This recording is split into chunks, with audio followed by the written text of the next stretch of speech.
শেরশাহ আফগানি কথা বলার পরে ওই হিন্দু ভদ্রলোক বলতেছে, শেরশাহ আফগানি, আমার বিচার আপনার ছেলে শাহজাদার বিরুদ্ধে। বলে, আমার ছেলে শাহজাদা কি করেছে বলেন? বলে, আমার স্ত্রী তিনি গোসল করতেছিল, আপনার ছেলে হাতির পিঠে চড়ে যাইতেছিল। আপনার ছেলেটা আমার স্ত্রীর দিকে গোসল করার সময় সে পানির বিনা নিক্ষেপ করেছে আমার বিবির দিকে। আমার বিবি তখন উলঙ্গ হয়ে গোসল করতেছিল। আমার স্ত্রী গোসলখানে উলঙ্গ হয়ে গোসল করতেছে। উলঙ্গ হয়ে গোসল করার কারণে আমার স্ত্রী লজ্জিত, কারণ শাহজাদা তাকে দেখে ফেলেছে।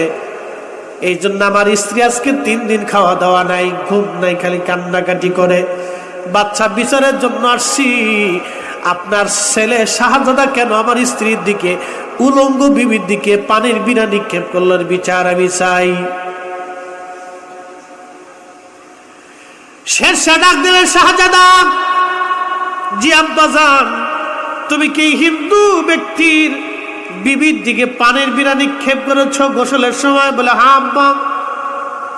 কেন নিক্ষেপ করেছ? বলে, আমি রাস্তা দিয়ে হেঁটে যাচ্ছিলাম, হাতির পিঠে চড়ে দেখি সেই মহিলা তার গোসলখানায় গোসল করতেছে উলঙ্গ হয়ে। আমি তাকে সতর্ক করার জন্য পানির বিনা নিক্ষেপ করেছিলাম। আমি তার লজ্জা স্থান দেখার জন্য, অপমান করার জন্য আমি তাকে পানির বিনা নিক্ষেপ করি নাই। শেরশাহ আফগানি ডাকতে বলতেছে, বাসা, সতর্কতার জন্য তুমি পানির বিনা মারছ, কিন্তু মহিলার লজ্জা স্থান, তার ইজ্জতে, তার সম্মানে হানি করেছ তুমি। শেরশাহ আদালতে এটা, আমি একজন মুসলিম বাদশাহ, আল্লাহ এই দুনিয়াতে আমাকে রাজত্ব দিয়েছেন ন্যায় বিচার করার জন্য।